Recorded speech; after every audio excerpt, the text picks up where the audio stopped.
do something crazy. So it's a typical summer evening here at the Wiki residence. Hey. We've got a Cartier. Nice. At least one teenager, up to 4 or 5 in the house at a time is typical. They sit in the dark while the rest of us are outside. There is our fearless leader, Honey Pan, in the grill because he makes us delicious dinners on the grill. And then in the yard, we typically have some sort of a little midget out there, and she plays in the water. Where is she? There she is. And then there's me, and I typically have some sort of a gardening project going on. So I play in dirt. Hubby makes the supper, and the kids do their thing. So I've got my trusty cup here with my critter-proof top. Drinking nothing special except that my husband got me whiskey in a box, which is amazing. And so we're ready to talk about some tomatoes. I love to grow tomatoes. I love growing tomatoes. They're easy to grow. They're prolific. You get just an abundance of food from them. But I have a problem because I hate eating them. I hate tomatoes. I always have. Ever since I was little.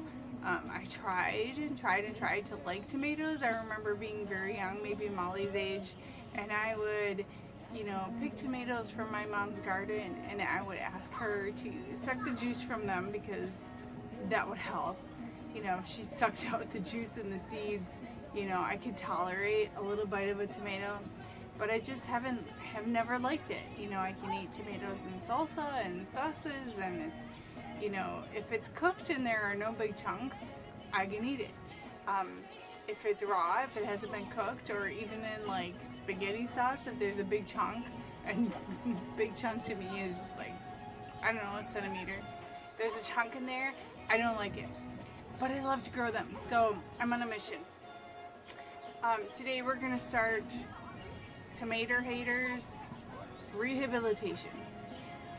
I posted on one of the Facebook gardening communities, Gardening Coast to Coast, my question and just said, I don't like tomatoes, and is there a tomato variety out there that I might like and that I might learn to like tomatoes from? And I got a lot of responses. And it's late in the season, it's too hard for me to start any of those ideas from seed, but I'm gonna start anyways because next year's a new year and I'm gonna grow the tomato that I can eat. So today we're gonna talk about a few varieties of tomatoes that were recommended to me. We're gonna start off on this journey of learning to like tomatoes, and hopefully, when I posted that question online, there were so many people who were in the same position where it's like, I want to like tomatoes too. Everybody thinks I'm crazy for not liking tomatoes. I see everybody eating their tomato sandwiches and their BLTs, and it looks so delicious, and I really want to love them, but I just don't. I just can't eat them. So first things first, I know I do not like store-bought tomatoes. I don't like them on a taco. I don't like them on a sandwich. I'm trying to. So last week, I ordered my Jimmy John's and I let there be a tomato on there, and I just ate it, and kind of choking it down, but at the same time trying to come to terms with my hate for tomatoes was interesting, but it wasn't so bad. So I'm going to try to learn to like them. So one thing I'm going to start off with today is this. This tiny little guy is a Sweet 100 tomato off a plant in my yard. It's the first one. I'm not sure that it's even very ripe, but I'm going to try it today. And then we're going to pot up some tomatoes that I got at the nursery. Like I said, it's late in the season. I don't know if I'm going to get a ton from them, but I just want enough that I can try them. I've heard people say that, you know, store-bought tomatoes are nothing like homegrown tomatoes, so don't even bother with the store-bought. So we're going to try a few varieties. I'll show you how to pot them up. And right now, I'm going to take a little bite of the Sweet 100 tomato, and we're going to see how it goes.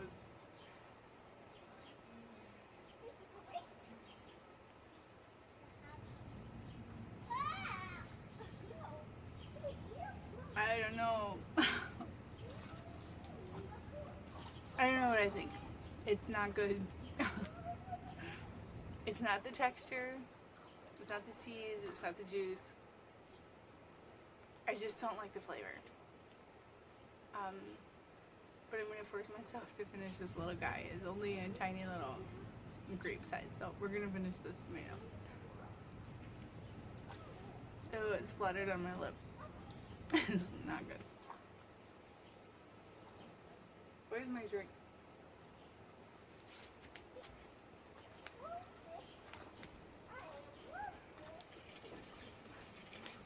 Luckily, I have my drink here. It wasn't so bad. I'll get used to it. I will overcome this. So that was a super sweet 100. When I asked the question online, I had over 30 different varieties of tomatoes that were recommended to me, and I thought I would try just the top few. And when I say top few, I just mean like if somebody recommended it more than once. So this variety I picked up last week already. This is a Sun Sugar tomato. I don't know if you can see that. I suppose it's backwards, sorry. So it's Sun Sugar. This isn't actually the top one that was recommended. I think it was Sun Gold that was recommended the most. It was like 5 or 6 people said Sun Gold would be a good one that I would like. But Sun Sugar wasn't far behind, and when I looked it up, it sounds like Sun Sugar is maybe a newer variety that kind of replaced the Sun Gold, and many people like it better, but not everybody has tried it yet. So other people have said they're exactly the same. So I'm trying the Sun Sugar. Oh, and the other thing is I couldn't find the Sun Gold anywhere, so I found the Sun Sugar. It is July 2nd, and so it's hard to find all the varieties I want. So we're gonna try the Sun Sugar. I've already potted it here, and this is a fabric pot. It's like a smart pot, but I got it on Amazon, probably cheaper than you can get the brand name smart pots, and it's like felt material. And this is a 7-gallon pot. The other varieties I'm going to try is, the second runner-up was the Cherokee Purple, and I've heard lots of people are growing this, and I had already kind of decided that I was going to try to grow this one, and it looks like it's just a really pretty variety of tomato, so if nothing else, I have that. So I'm going to try a Cherokee Purple. Third runner-up was the Black Crim tomato. Again, I think it's probably more of a pretty tomato. To me, it looks kind of disgusting because it's not your typical red tomato. But like it said, I don't eat tomatoes, so we'll see how that goes. So those are the ones that were recommended to me. And the other thing I'm going to try is, I've got my Eli behind me.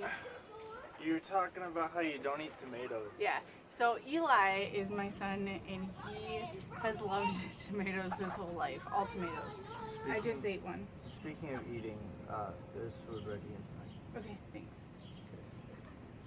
So the other thing I'm going to try, I guess, again, is the ground cherry.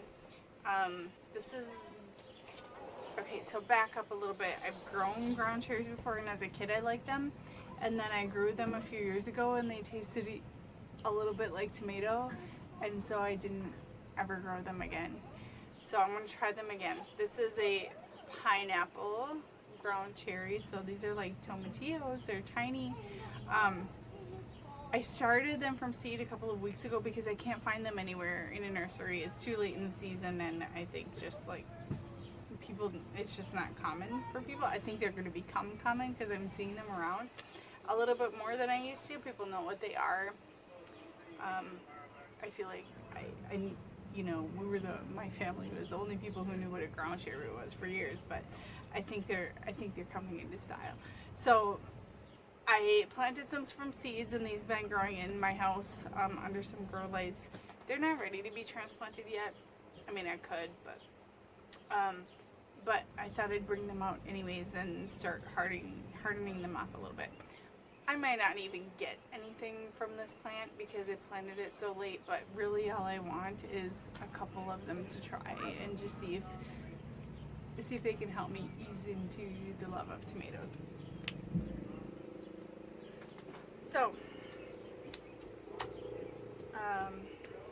that's what we're going to grow today, and I'll walk you through the process of just potting them. Hello. There's my Molly. Molly, look at the camera. Hello. How old are you? 5, and I just swim in the pool, so I have my swimsuit on, and I just filled it up 2 times, run for a sprinkler 2 times, and Molly, do you like tomatoes? I do not like tomatoes. Ew, so sweet. Do you think that we should grow some different kinds and try to learn to like them? I never ever eat some cherry tomatoes from her. Do you like anything else from the garden? I do like What do you like? strawberries and pea pods and lettuce And kale? Do you like kale? and kale. I just like How cauliflower about too. peas and beans? I do like everything. Do you like peas and beans? No. Oh, okay. I do like peas and beans. Yeah, you do. I like green beans. Green beans and And- broccoli and cauliflower. I don't care, that's kale. And like potatoes. And potatoes? Yeah, we grow potatoes. I in don't our know garden. how many to do, but I like everything. Okay, you go play now, and I'm going to finish planting my tomatoes. You want to help me? Okay. So why don't you sit right here? Apparently I'm sitting right here while I'm standing. That was funny. Okay. So let's start, Molly. Should we start with this tomato? Yes, I can start with this. This is the black crim. These pots I picked up for an amazing deal at Target. They're on clearance for, I don't know, like $7. These fabric pots are really cheap too. Look at this. She's got it. These fabric pots are really cheap too on Amazon. I don't remember how much I got them for, but they were in like a 3-pack, maybe for $12. Look out so the camera can see you, honey. So when you grow tomatoes, you want to have at least a 5-gallon container. These are, I would imagine these are probably like 7 gallons. If you can do better, like a 10-gallon, because tomatoes can get really, really large, do that. But we're going to grow these on the deck here. They're, I think they're indeterminate tomatoes, so they're going to get really big, but I'm going to keep them pruned down because the purpose of these really, for us, is going to be just to try them. So she's potted this one already. We're going to do a little bit more to it, but she's seen Mom do this quite a bit, so she's my little gardener. One other thing I want to show you before we get started is I also bought a tomato plant at the store today because I didn't, it was a sweet 100 tomato and my last one died, so I bought one, and I accidentally pruned off one of the 2 main stems, which is fine. The plant is going to be fine, but one thing I recently learned is that you can root a tomato sucker, which I accidentally clipped off. You can root a tomato sucker in water and then bury it and grow a whole new tomato plant. Now, I know very well that this particular sucker is, look out, honey. This particular sucker is way too big I should maybe just like No, are prune we it off gonna and just do the plant tip. this, Mom? But there were some little tomatoes on here, Are we so gonna plant these? I'm just gonna do a little experiment. Put this in some water, see if it roots, and I'll bury it in the ground if it does. What? Is this a tomato? Or, I mean, did you already plant this? I planted this one, it's done, and this tag needs to be in it. Can you put it back?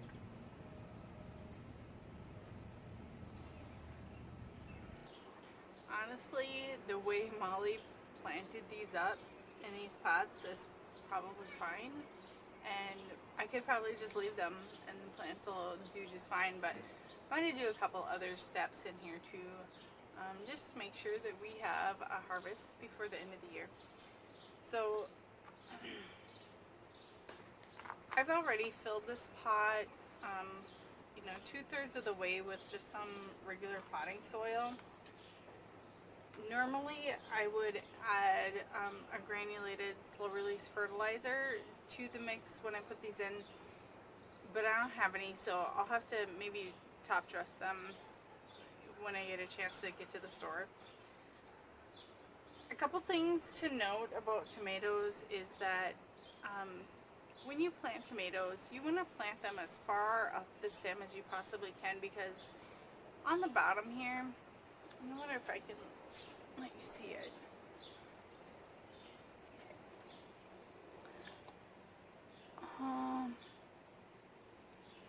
You'll be able to see these little nodes that are on the stem here, little bumps, little kind of hairs almost. These are roots that the tomato would otherwise send out, and so you could plant this tomato essentially, you know, up to here and let the roots grow all the way along the stem and really get a strong plant. And so I don't want to start from scratch from this plant, but I'm going to prune it off a little bit and get some roots growing up this stem. So I'm just going to take my my pruners here, and I'm going to cut off some of these bottom branches.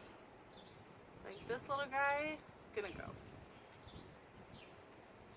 This guy, it looks like this was broken off, but I'm just going to cut that. I'm just going to cut a few stems off the bottom here. And then I'm going to plant this plant right up to close to this bottom leaf. You can see there's a, you know, this bottom leaf, oops, I guess this is the bottom right here. You can see where that is, and we're going to plant it up to here and just let some roots grow along the stem. The stem is already showing that it wants to send out some roots, and so we're going to let it. Another thing I'm going to do is just sort of loosen up the root ball here. It doesn't look like these plants are too root bound, but it's been in these little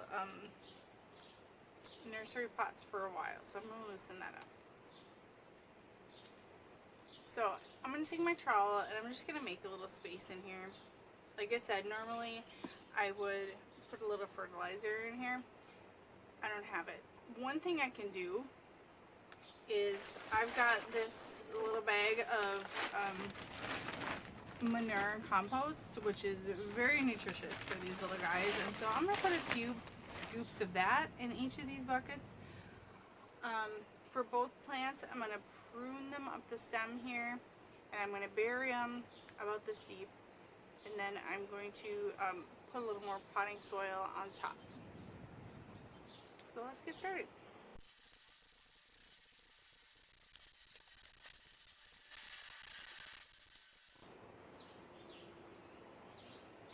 I'm just going to push down on this a little bit, make sure that the roots make really good contact with the soil in here. You can see that the leaves are touching the bottom of the soil here. That's okay for now. We're going to do some mulch on top of here too. And I've got the soil, you know, the first branch is, you know, maybe 2 inches above the soil level here.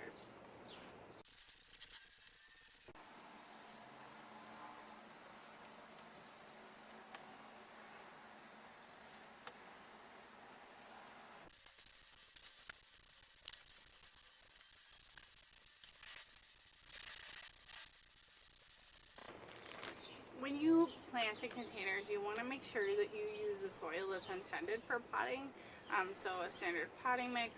This particular bag, along with a whole bunch of other bags I found for $1 a piece on the Facebook marketplace. Some farmer was buying pellets at a time and selling them for $1 each. And so these were 20-pound bags of potting soil. Potting soil just ensures that you have enough drainage and nutrition in your soil. It's not going to be, it's going to have some moisture retaining material like coco coir or maybe some peat moss in there. And then it's also just going to make sure that it drains well too. So when you have your containers, you want to make sure it's draining really well. So that's the potting soil that I'm using today. I'm not really particular. I just like to get what's cheap.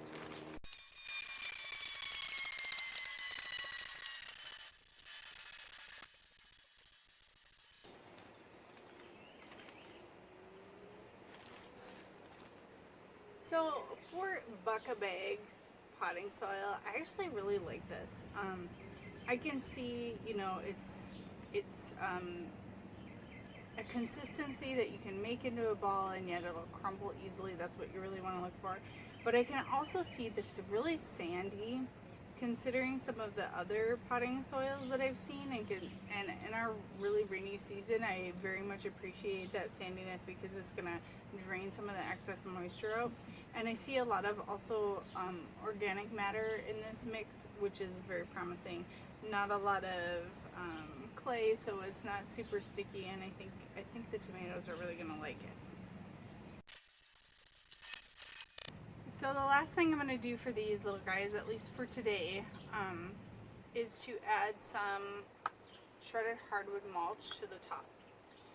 The mulch is going to do a couple of things. On the top of the soil, it's going to really help with retaining some of the water.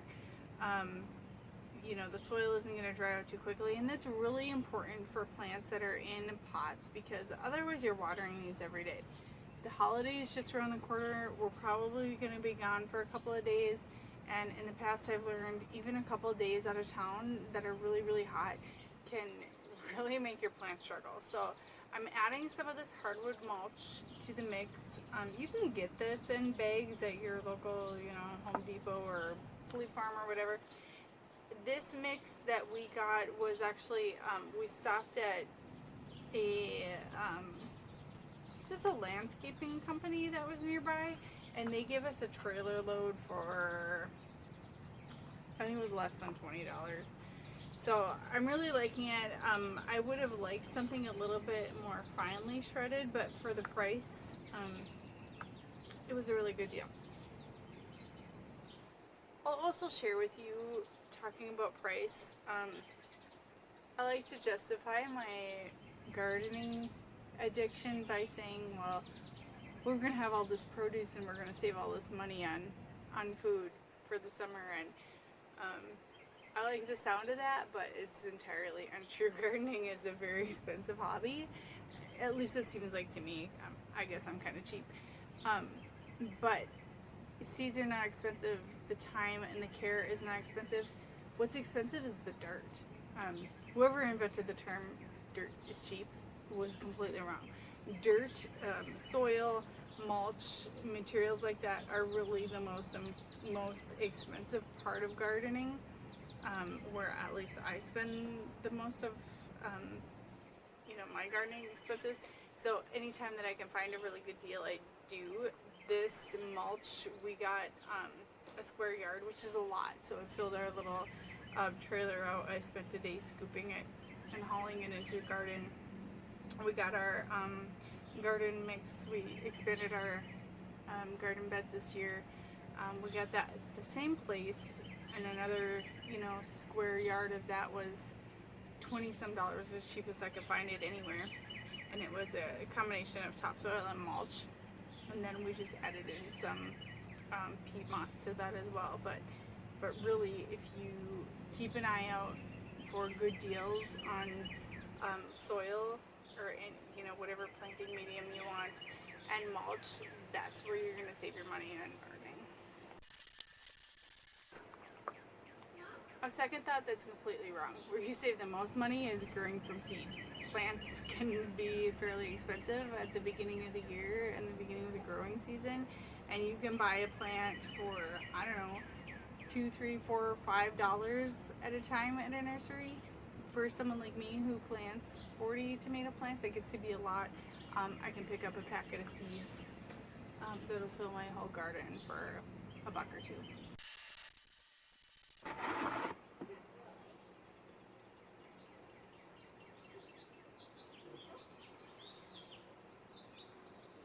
I just realized that when Molly was helping me, she took the tags off of these plants, and now I don't know which is which. So I think these varieties are going to be obvious once they grow what they are, but I think this was... I'll watch the video and see if I can figure it out. I can sleuth it. I'll put the black creme over here, and I'll put the Cherokee purple right here. So that's it for today. We'll keep an eye on these plants. I'll end up coming out here and doing some pruning on these bottom leaves. We want to keep them up off the soil. And I can't wait for the tomatoes to come in and give it a try. Try one of those famous tomato sandwiches I hear so much wonderful stuff about, and we'll keep you posted. Hopefully other tomato haters out there can participate and help in this experiment, and hopefully I can help to cure you of your tomato hating afflictions.